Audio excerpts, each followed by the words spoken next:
How's it going, everybody? Blue Slow here, making you videos for the assignments today. Sorry I'm not here in class. I had to take off, but Mr. Halbert's going to be here looking out. So just use these videos to get through.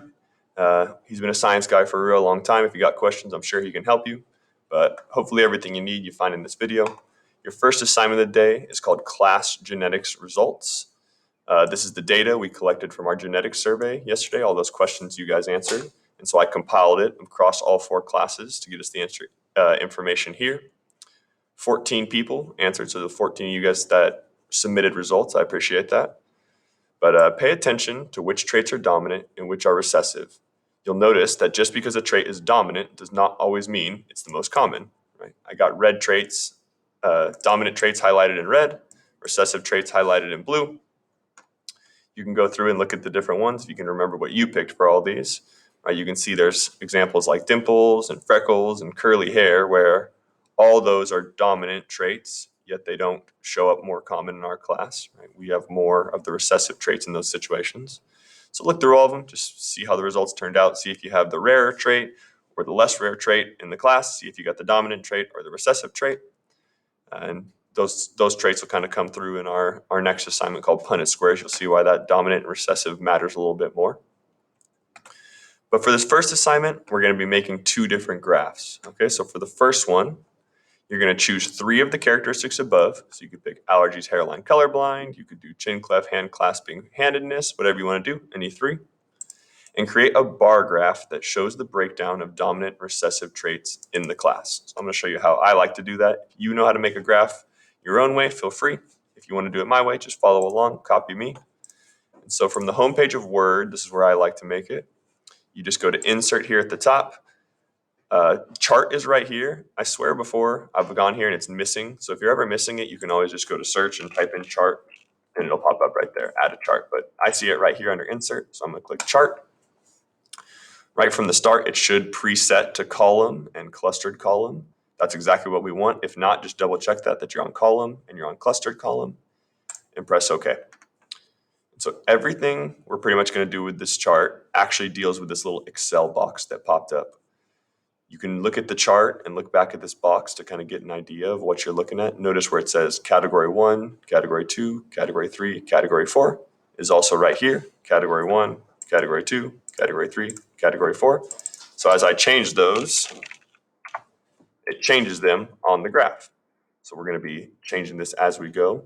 You can also drag these lines. It's a little touchy where you grab, so make sure you grab like on the boxes. And as you remove stuff from the highlighted area, it removes it from the graph. Notice category 4 is no longer listed, which is exactly what we want because we're only doing 3 groups. So you can go ahead and delete all of category 4.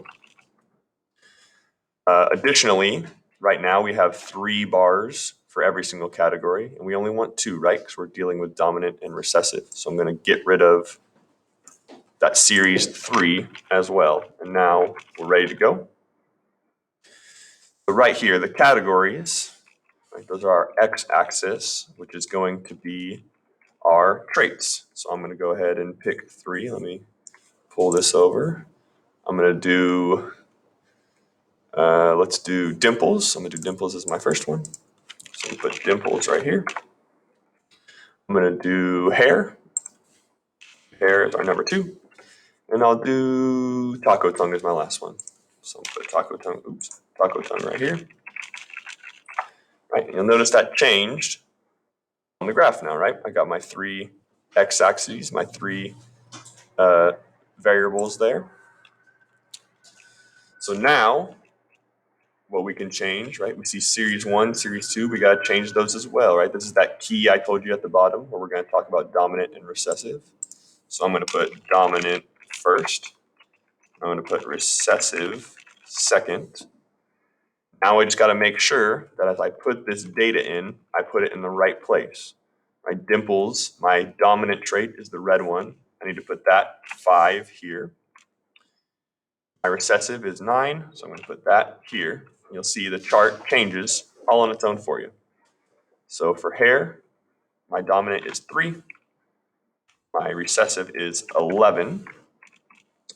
And for taco tongue, my dominant is 13. and my recessive is 1.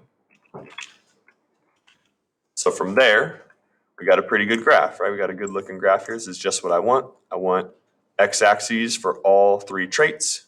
I want a key at the bottom that tells me dominant and recessive. And the last thing I want is a title. So this is the only one where you're actually going to click on the graph to change the title. Oops. If you get too clicky like I just did, some extra stuff will pop up. I don't need that. I'm just going to do this in backspace. And I'm just going to call this workforce class genetics. Or something like that kind of gives me an explanation of what it is. Right, you can click on these and change the colors, I think, if you want. Yep, I can make them different colors. Let's go with a nice, how about some yellow? I like that. Or wait, oh, it looks like they're all like color palettes. So let's do orange and yellow. I like that, right? And that would be my graph right there. So that's how you do the first graph. I'll make a second video showing you how to do the other graph.